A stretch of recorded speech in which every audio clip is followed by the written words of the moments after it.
territories. You're talking about Jack and Jerry Brisco. Yeah. Oh, well, them Coach Brisco is one of the greatest minds there is.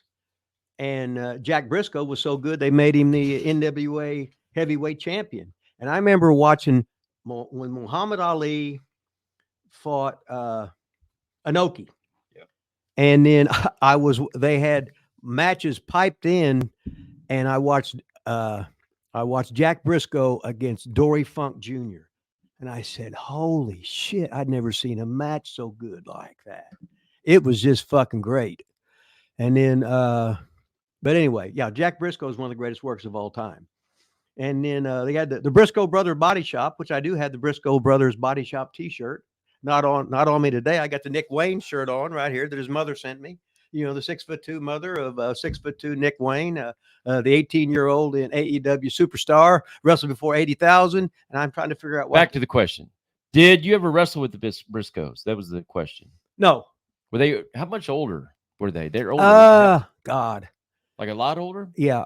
I know they were minority stockholders with Ole in Georgia Championship Wrestling when Vince Barnett sold out, and then what they call it when they had the big takeover there, and all of a sudden Vince was on World Championship Wrestling. And then Ole got his time slot in the morning or whatever. But anyway, that was it. How did Gerald get in so much with Vince? I mean, he was at WWE then for years. Were they?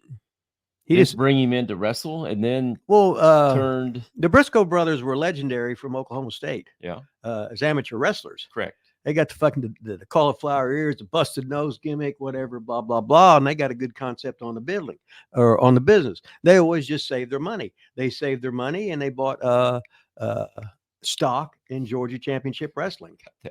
Okay. How did he get in with Vince to work for Vince for 20 years or whatever he was there? Well, Vince bought them all out. See. But he was just one they kept, because I mean, there was a lot of guys they probably got bought out. No, not a lot of guys. They got bought out that didn't stay with Vince. They do? They did? Well, like, name any other promoter or owner or Bill Watts. I mean, Ole, no. Ole was majority stockholder.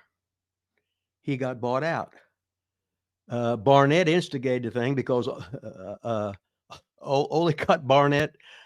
Let's say he would reach into the till every once in a while. He had a high spending threshold or whatever. But then they had some minority owners, and then but Vince offered all them guys jobs. Ole? Yeah. Really? Oh yeah, Ole. And Ole told him to go fuck himself. Oh. And okay. Vince said he wanted to introduce him to his wife, and Ole basically said, tell her to go fuck herself too. That was Ole. All right. Cranked. So Brisco went. Yeah. Mm-hmm. Okay. Now we're getting somewhere. Okay. Somewhere. Okay.